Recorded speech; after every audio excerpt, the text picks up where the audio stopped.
बिहार चुनाव पर पूरे देश की नजर है। चुनाव आयोग के एसआईआर को विपक्ष की तरफ से राहुल और तेजस्वी ने चुनाव का सबसे बड़ा मुद्दा बना दिया है, तो दूसरी तरफ नीतीश कुमार और मोदी के चेहरे पर एनडीए बिहार में इस बार भी जीत के लिए आश्वस्त है।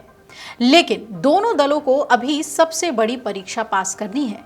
जी हां, सीट शेयरिंग को लेकर एनडीए और इंडिया में से किसका पेंच ज्यादा फंसा हुआ है, ये आपको जरूर जानना चाहिए, क्योंकि पीके इस बार के चुनाव में एक थर्ड फैक्टर बनकर उभरे हुए हैं और अहम बने हुए हैं। क्या पीके यानी प्रशांत किशोर का प्रभाव एनडीए और इंडिया के सीट शेयरिंग फॉर्मूले पर पड़ेगा? एनडीए और इंडिया के अंदर खाने से क्या खबरें हैं सीट शेयरिंग को लेकर, हम आपको ये बताएंगे। दरअसल सीट शेयरिंग को लेकर रस्साकशी तेज हो गई है बिहार में। एनडीए और महागठबंधन दोनों में सीटों के बंटवारे को लेकर बैठकें शुरू हो गई हैं।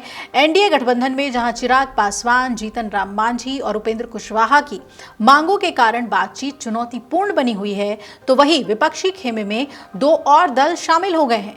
पूर्व केंद्रीय मंत्री पशुपति कुमार पारस की राष्ट्रीय लोक जनशक्ति पार्टी और झारखंड मुक्ति मोर्चा यानी झामुमो भी अब महागठबंधन के घटक बन गए हैं। अब आप सोच रहे होंगे महागठबंधन में कितनी पार्टियां आ गई, तो आपको बता दें कि महागठबंधन में कुल 8 दल हो गए हैं और अब ये राज्य की 243 विधानसभा सीटों को लेकर 8 दलों में बंटवारा होगा। तो ऐसी स्थिति में अब सभी को खुश कर पाना बहुत मुश्किल होगा।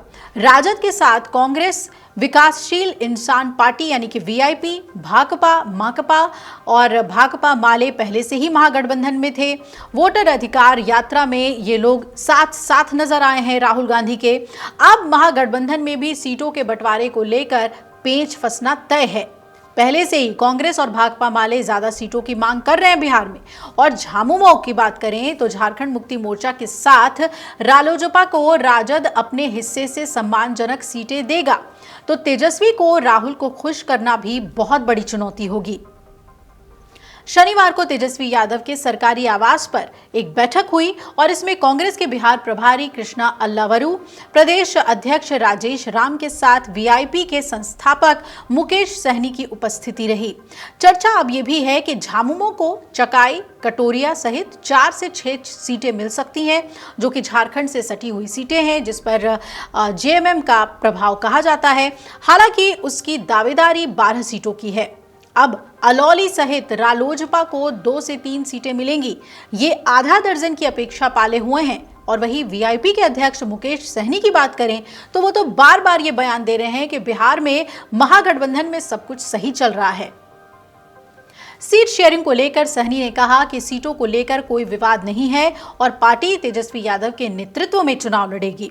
वहीं मुकेश सहनी जहां ये भी कह रहे हैं कि पार्टी जल्द ही उप मुख्यमंत्री के नाम का भी ऐलान करेगी। ऐसे में सभी की महत्वाकांक्षाओं को तेजस्वी कैसे पूर्ण करेंगे, कैसे सबको संतोष देंगे, ये एक पेंच के तौर पे बन गया है।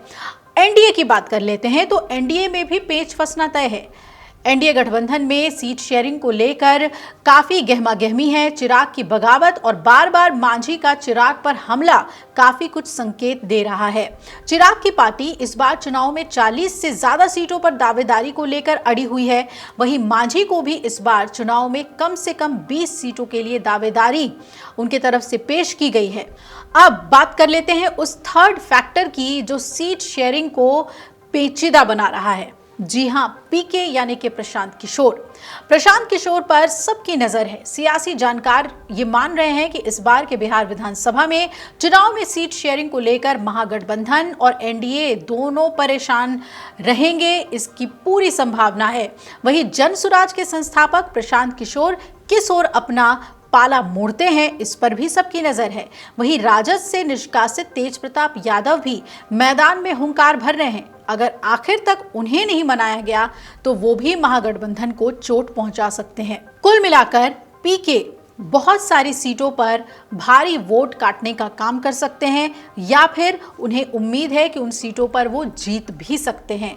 तो ऐसी सीटों पर सीट बंटवारा कैसे महागठबंधन या एनडीए करेगा, ये देखना बहुत ही अहम है। साथ ही तेज प्रताप यादव को तेजस्वी यादव शांत करें, ये उनके हक में होगा, वरना वो भी अपने पूर्व पार्टी को यानी कि राजद को नुकसान पहुंचा सकते हैं। देखना है कि सीट शेयरिंग फॉर्मूला कितनी जल्द तय होता है बिहार में। बिहार चुनाव से जुड़ी हुई और भी वीडियोस के लिए बने रहिएगा अमर उजाला के साथ। अगर आप ये वीडियो YouTube पर देख रहे हैं तो हमारे चैनल को सब्सक्राइब कर बेल आइकन दबाएं और Facebook पर देख रहे हैं तो हमारे पेज को लाइक करें।